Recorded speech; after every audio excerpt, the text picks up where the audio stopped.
This is Vikas Iqbal from tracks. So viewers, मैं आपको ये बताना चाहता हूँ कि इकोनॉमिक डेवलपमेंट को जब देखा जाता है किसी भी स्टेट में, तो उसका एक इम्पॉर्टेंट कंपोनेंट होता है इंफ्रास्ट्रक्चर। और इस वक्त जो सबसे ज़्यादा एशिया में चाइना के बाद जिस इकॉनमी की बात होती है वो है India.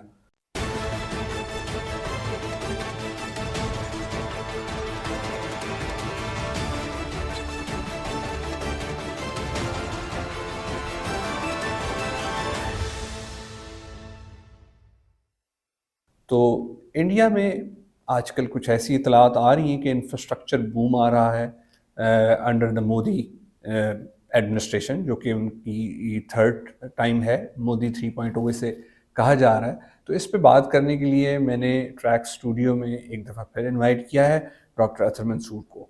Sir, welcome to the show. Thank you विकास।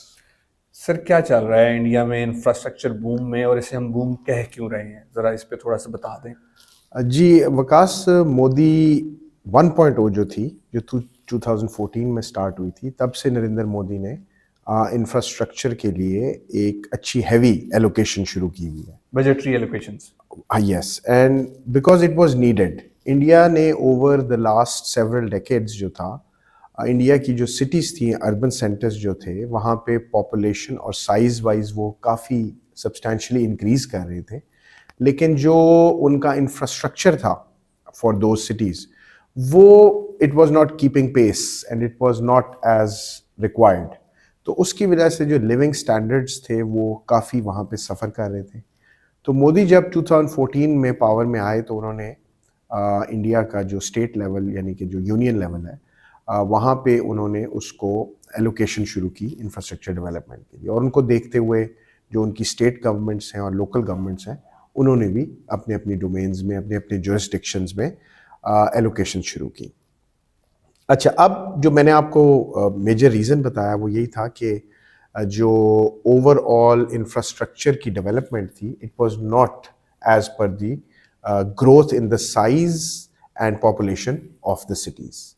इसकी वन मेजर जो स्ट्राइकिंग एग्जांपल है वो इंडिया की one of the biggest cities है Mumbai, which is also the commercial hub and the richest city in India. वो है 22 मिलियन की city है, और इसमें जो बहुत सारे मसाइल लोगों को फेस करने पड़ते थे, और इन्वेस्टर्स जो बाहर से आते थे उनको भी जब इंडिया प्रेजेंट करता था as a good place for investment, तो एम्बेरसमेंट का सामना करना पड़ता था, क्योंकि वहाँ पे आपको रोड्स जो हैं वो ग्रिड लॉक नज़र आती थी।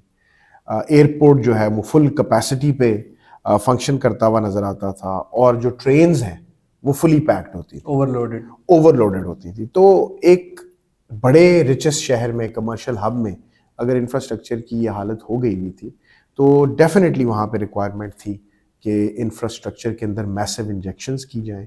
और वो फिर इवेंचुअली मोदी ने जब 2014 में आए तो उन्होंने बढ़ाना शुरू किया, और अब वो उसको काफ़ी ऐसे लेवल पे ले गए कि जो आपने फ्रेज़ यूज़ किया बूम, वो बूम की बातें हो रही हैं। अच्छा, ठीक है। तो सर, ये तो आपने बता दिया, एक ओवरव्यू दिया कि मुंबई में जो उन्होंने ज़रूरत महसूस की और फिर इस पे नया काम, अब नए प्रोजेक्ट्स शुरू हैं। लेकिन इसके अलावा कोई और प्रोजेक्ट्स भी हैं, मतलब एयरपोर्ट्स के अलावा, या कोई और पाइपलाइन में ऐसे प्रोजेक्ट्स हों जिसको हम इंफ्रास्ट्रक्चर कैटेगरी में बूम समझें?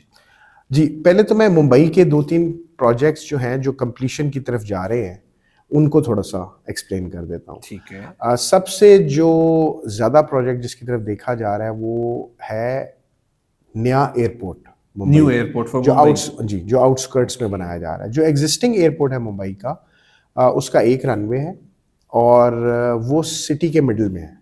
जो अब नया एयरपोर्ट बनाया जा रहा है वो सिटी के बाहर है, थोड़ा सा बाहर आउटस्कर्ट्स में। राइट। तो ये एक मैसिव प्रोजेक्ट है जो अब कंप्लीट होगा 2025 में मुंबई में। इसके अलावा जो दूसरा है वो है कोस्टल रोड।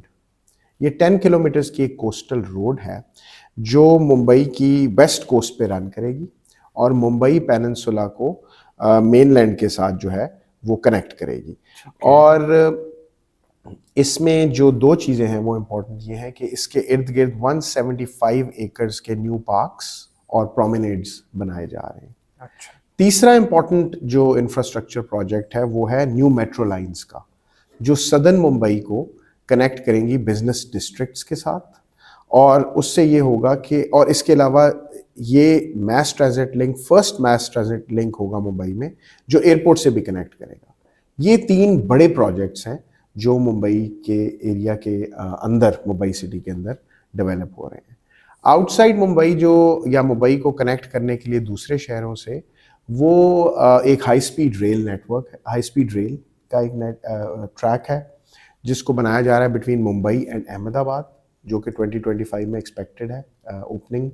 और इसके अलावा एक दिल्ली मुंबई मोटरवे है, वो भी जो है वो भी कंप्लीशन की तरफ जा रही है। तो मुंबई शहर के अंदर मैंने आपको बताया मेट्रो लाइंस, एयरपोर्ट, और वो जो है कोस्टल रोड। और जो मुंबई शहर को कनेक्ट करने के लिए दूसरे शहरों से, अहमदाबाद से एक हाई स्पीड लिंक, और दिल्ली से कनेक्ट करने के लिए मोटरवे बनाई जा रही है। अच्छा सर, यहाँ पे आपने अभी तक जो प्रोजेक्ट्स मेंशन किए उसमें मुंबई सेंटर हमें नज़र आ रहा है। तो मुझे अभी भी याद है कि जब ट्रम्प ने विज़िट किया था इंडिया, तो उसके विज़िट से पहले एक वॉल बहुत जल्दी में कंस्ट्रक्ट की गई, क्योंकि जो इंडियन स्लम्स थे, जिसको वो मूवीज़ में झोपड़पट्टी कह रहे होते हैं, वो नज़र आ रहे होते थे। तो इंफ्रास्ट्रक्चर की ज़रूरत तो पूरे इंडिया में है, लेकिन यहाँ पे हम मुंबई की बात ज़्यादा कर रहे हैं। तो आपको क्या लगता है, don't you think it's too less and too late?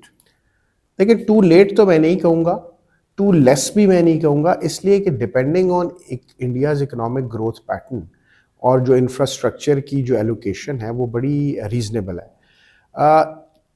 A decade ago, यानी कि 10 years ago when Modi came into power, first time, और अब जो एलोकेशन है उसमें तकरीबन 3 टाइम्स का फर्क है।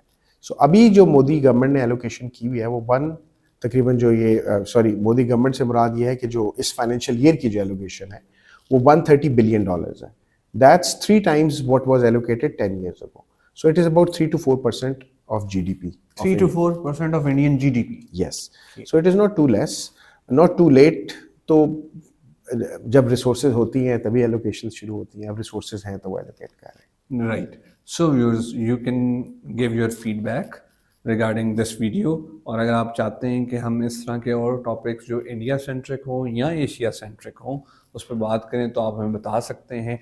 Take care, thank you.